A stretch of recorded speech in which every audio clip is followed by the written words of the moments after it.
It's time. Never before has there been a moment where I've been so ready to face my destiny.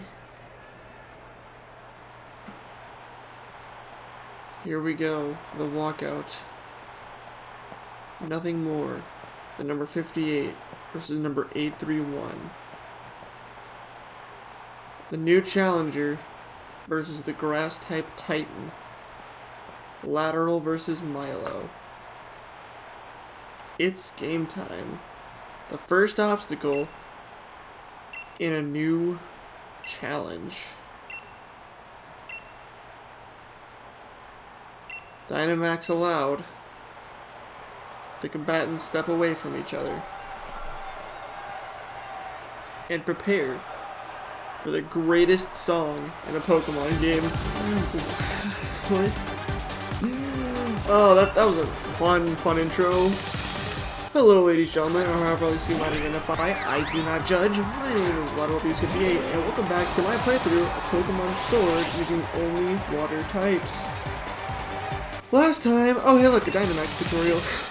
Last time, we made it to Turffield and prepared ourselves for this new challenge. That's pretty much all there was. We leveled up our Pokemon, got Ricardo to become a Pelipper. We have Toad who's now a Palpitoad, and I'm pretty sure Donatella also evolved. So yeah, that happened. We beat the gym challenge, and now it's, oh. He's already going into it. He's sending out Eldegoss. Oh.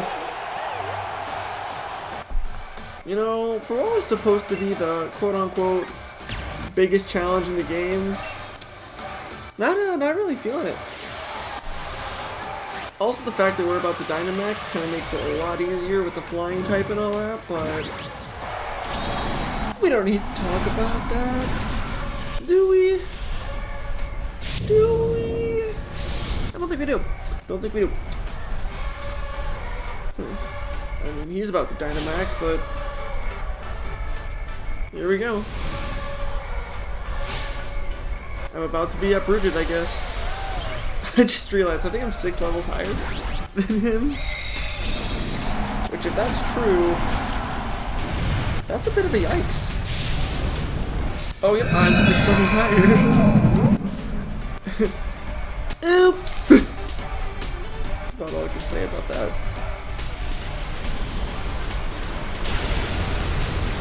Oof. Didn't take it out, but you know. Speed goes up when using Max Airstream, which is the water type move. Oh, you're gonna leave me in shock and awe with your Dynamax move, are you? Max Overgrowth? Max Overgrowth will actually heal any Pokemon on the battlefield a small amount. That is that ability. Each Dynamax move gives like a different like status or terrain. That's why they're healing, that's why... Oh no, okay. I've had a Rhyperior before, but doesn't matter. Max Geyser would make it a rainstorm happen, which boosts water types. Yeah. Any use of a status type move puts up Max Guard, which is just protect but stronger. But yeah, that was didn't even take me 5 minutes. That was so... Wow. Dude, you just get bent. Your grass is wilted. I'm sorry, buddy, but you're kind of bad if you're a gym leader and you got... I mean, sure, I used the flying type, but it was still water. And here we're gonna have an uncomfortable... Oh my gosh, his hands are massive. Also, if you never stop doing this, they will shake hands forever. You can now catch Pokemon up to level 25. So, a thing about the wild area is that with each gym leader you beat, more areas will, well, not necessarily unlock. Oh, I get a TM, which is Magical Leaf. That's actually a good one. If I only had grass types, but totally just lost my train of thought. Okay, wild area, right. In the wild area, there are a lot of areas with Pokemon that are too strong. Now that you can fight Pokemon up to level 20, catch Pokemon up to level 25, not only does it slightly increase the strength of the Pokemon of the areas you've already been in, but now you can possibly go to some other areas. And it opens up more Pokemon to catch. I got a grass uniform for beating the grass type gym. This big old swole lad.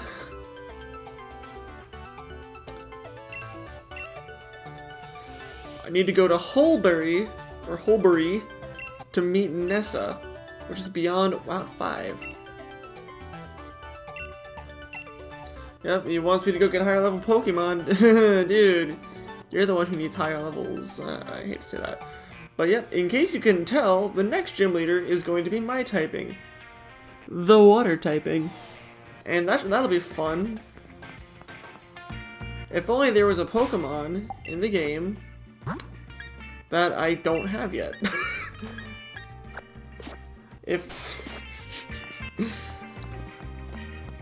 Gosh, I wish if I could have electric or grass types, it would be easy dubs.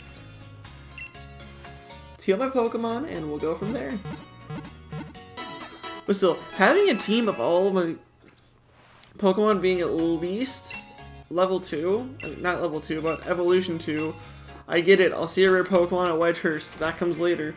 But having second stage evolution Pokemon, all of them, by this point in the game, especially being at level 26, that's really good. So, Route 5. First of all, let's fight the news people. Okay. So this is going to be a double battle for one thing, but Pokemon really dropped the ball with this battle right here. Anybody who has played Gen 3 will know why they dropped the ball.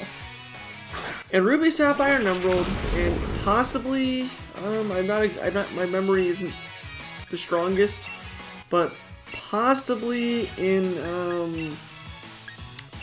Omega Ruby, Alpha Sapphire, there was a news team you could fight. And upon beating them, they would give you an interview. Oh, critical!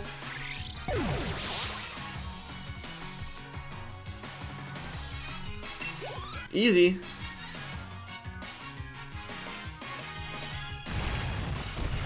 And when I'm beating, they would not only have the option to interview, which you could go view on the TVs, but you could also find them later in the game and fight them again, and their team would be stronger. So why they didn't, I don't know why they didn't bring this into this game, but I would have added more. It's why Gen 3 is genuinely one of my favorite generations to play. So, on this route, there's a Pokemon I desire. And it's not going to be easy to find, seeing as those exclamation ones are the only way I can find it.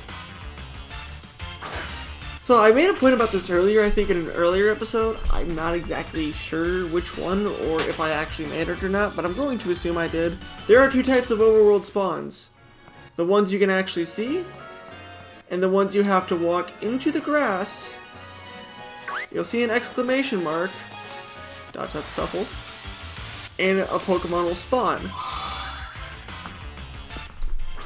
And the problem with the exclamation point spawns is that you don't necessarily know what you don't know what you're gonna get.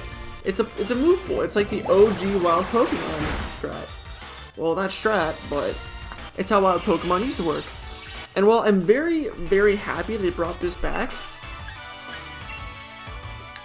the fact that in this game and the game before being Let's Go Pikachu and Let's Go Eevee, you got to choose what you encountered and when you encountered it. So I'm very glad they reverted to the old formula, but it's just such a... After being given the privilege to select, it's just not as fun anymore. Okay, no, not that. It's just, I'm missing the privilege. I'm missing the privilege. Because again, there are only you can only find certain Pokemon through this way. And even then, you might not find that specific one you want. And this is supposed to flip and find it. Come on. And there it is! Dewpider! I found it! So, my goal is to not KO you. It is to lower your HP, catch you, and we'll go from there.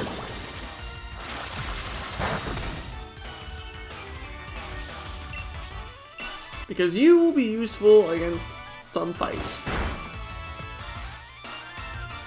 And there's a reason why that is, and when I catch it, I can explain. So we're gonna launch a Pokeball at it, and it's gonna be a one-timer. Y'all already know. 1, 2, 3, Gotti. It's like I'm a wizard or something sometimes, you know? It's wow. It's really wow. But still, newest member of the team, Dewpider, a water bug type. It forms a water bubble at the rear of its body and then covers its head with it. Meeting another Dewpider means comparing water bubble sizes. And Dewpider... Oof. I think this is how you spell it. I'm gonna name Aragog after the big spider, the Acromantula from Harry Potter. Because, yeah. But still, let's get a quick little look at Aragog here. Aragog, the Dewpider, knows Bug Bite, Bite, Bubble Beam, and Aqua Ring. Aqua Ring being a really good move, which I could use for health recovery later when I need to. And because, well, I'll let Aragog take a more natural route of leveling up. Being said, there's a couple trainers on this route, and we should probably take care of them. Cook Stewart. Gonna send out Applin. Applin was a really interesting Pokemon to put into this game, if I may say, because it might not look it, but it's a dragon type, or at least it evolves into a dragon type. Why an apple is a dragon, I personally couldn't tell you, but I definitely think that it's an interesting little, interesting type combination. And that's what I have to say about that. It would be smart to put in Ricardo, but I was gonna commit to just using Price, but we're gonna send Ricardo in. As much as I would love to test the new one, Big Lad Aragog, it's a yeah. On the subject of Aragog, though, and spiders themselves, I'm really happy with how Pokemon designed their spider Pokemon. Being Spinarak, Ariados, Galvantula, Joltik somewhat, because again, it evolves into a spider, even though it's a tick itself. But then, Dewpider and Araquanid. Those are the 5/6 Pokemon who have taken the form of spiders. And I'm really glad that they did it the way they did it. Because I, like many people, have a fear of spiders. Which is why when I saw one in my room about a week ago, I wanted to burn my house down. Because it was terrifying. It even had a decent size to it. Like, it was at least a quarter. I'm talking about with its legs and everything. So, like, not its body was the size of a quarter, but body and legs, like the radius of its outstretched legs were just a quarter, maybe a little bigger than a quarter. Like, it wasn't massive, but it was still big enough to where, like, oh, hey. Don't like that. Steenie is a grass type. But yeah, bug types are super effective against psychic types. And I'm pretty sure they're super effective against dark types. That comes later, but the psychic types. In case you don't remember from a couple episodes ago, there's a very arrogant lad who has a certain affinity with psychic types. And now, I basically have his kryptonite.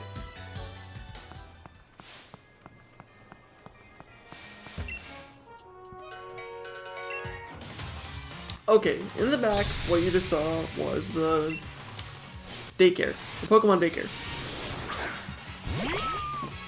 And as much as I love the Pokemon daycare, it's interesting in this game. In every single past generation, when you would find the daycare, you could leave a Pokemon there, and they would get stronger as you took steps. Like one step was one experience point. Down to Toad leveling up. Let's go. However, from what I can tell about, I don't want to switch Pokemon. From what I can tell about this game, that is not the case. One step does not equal 1 EXP anymore.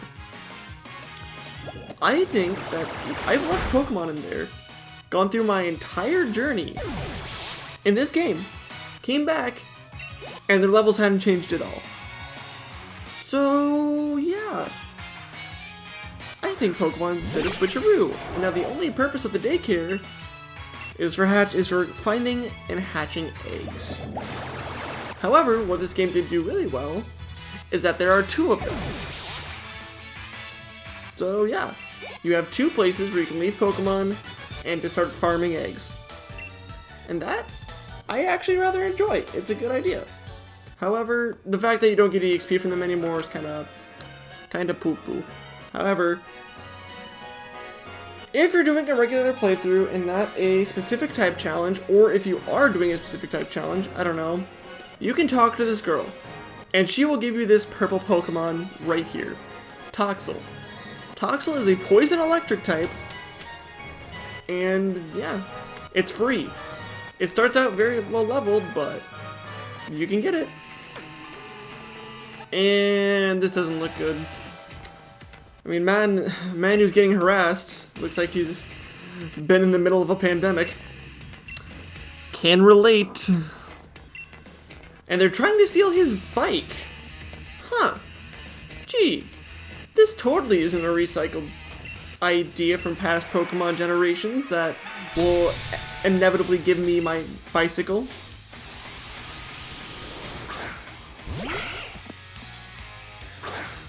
In case you couldn't tell, that was sarcasm. Yeah, the dude gives you his bike after this. I'm gonna spoil it. I don't even care really. But you know, just bike. Bike. Very useful for getting around quick, especially if you want to hatch eggs. But ooh. So yeah, bikes are good for hatching eggs and such, but otherwise you can just run. It's not that big of a difference. But still, Feeble. That's an evolved Pokemon.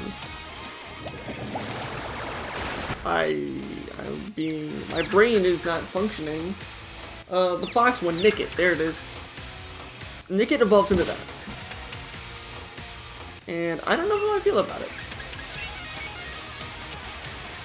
I mean, I never really caught it anyway, so I guess there's that. But still, Feeble and Nickit are not the only Pokemon of their kind of caliber. There's also Gen 5 with Purloin and Liepard, as well as Gen 7, another battle, as well as Gen 7 with Alolan Raticate. From what I remember, they are normal dark types. Speaking of dark types, Sableye. So, way back when, before Generation 6 introduced the Fairy type, there were 2 Pokemon in all of existence who had no moves that were super effective against them. Those Pokemon were Sableye, which I just destroyed, and Spiritomb. Neither of them can evolve, and they're both Ghost Dark types.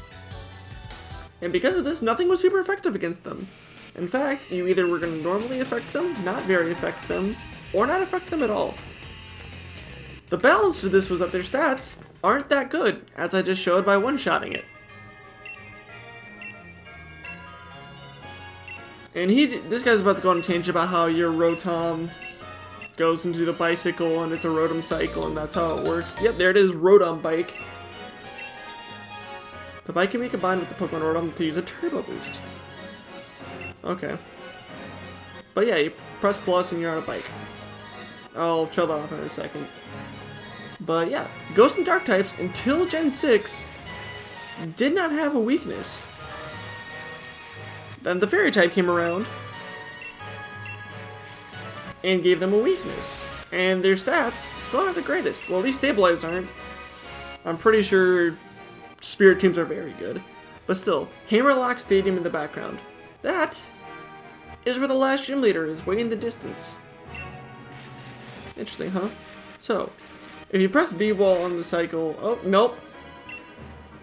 Oh, no. Oh. Let's just fight Hop. Gosh.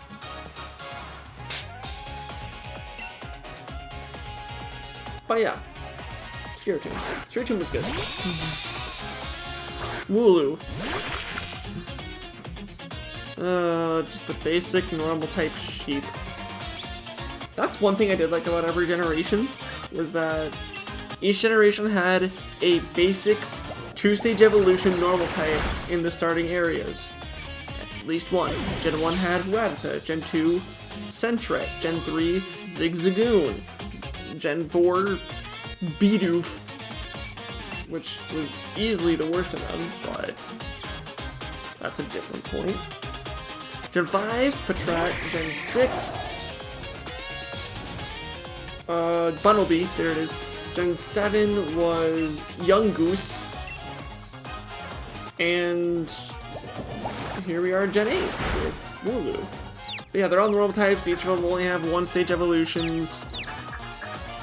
It's a good Pokemon to have if you're just getting into...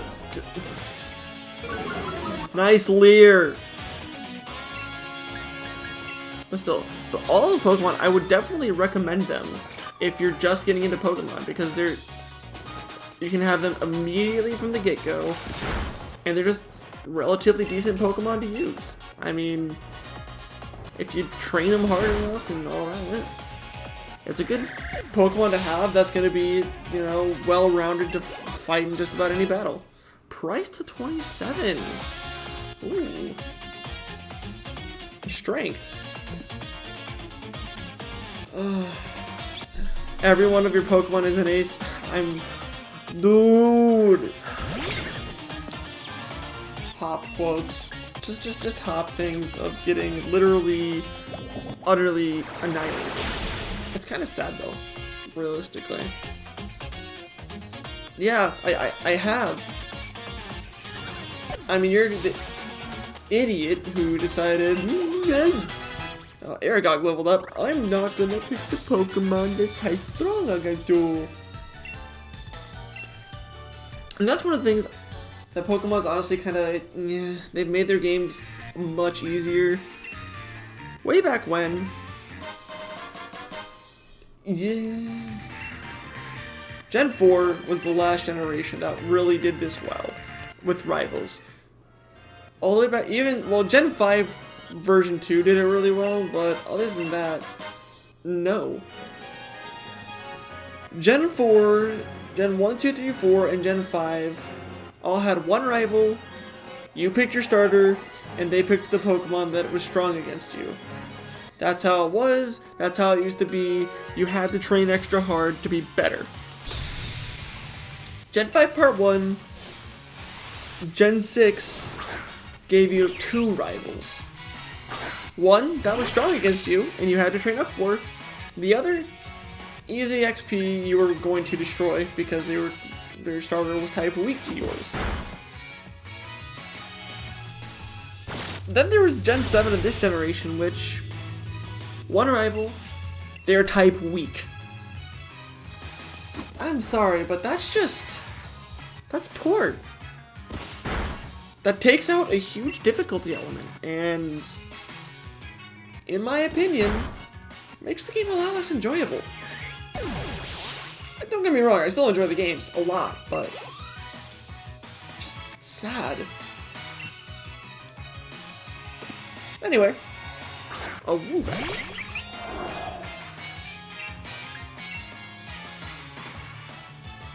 So yeah, I can tell that I'm over-leveled. In case it wasn't obvious, by me one-shotting literally every trainer on this route, pretty much.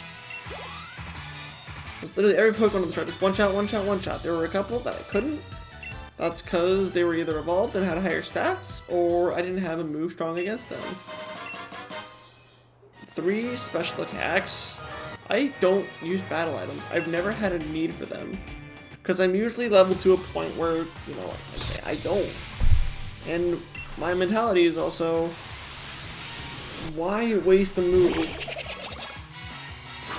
powering yourself up when you could just as easily take them out faster? And oh my gosh. Dry skin, great. And you can just, anyway, why waste a move powering your Pokemon up when you can just, you know, use an attacking move and deal damage? I get why, and it can definitely make things easier, especially if you're A, under-leveled, and B, want to get things done a little bit faster, but like, I've just never seen the use for him personally. But still, easy battles. Thank you, Gabrielle.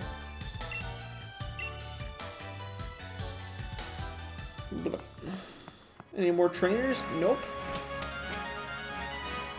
So here we are. Just got through Route 5. Entering Hulbury City. And there's a meeting. Oh, it's that kid.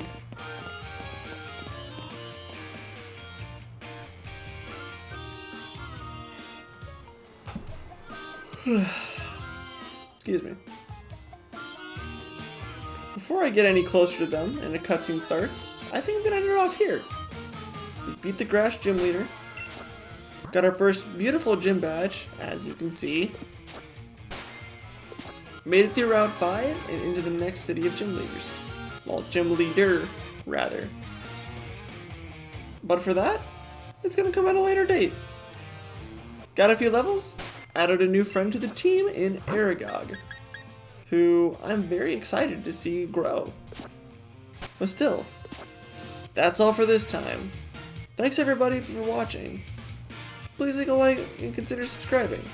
It's free. You don't have to pay anything for it.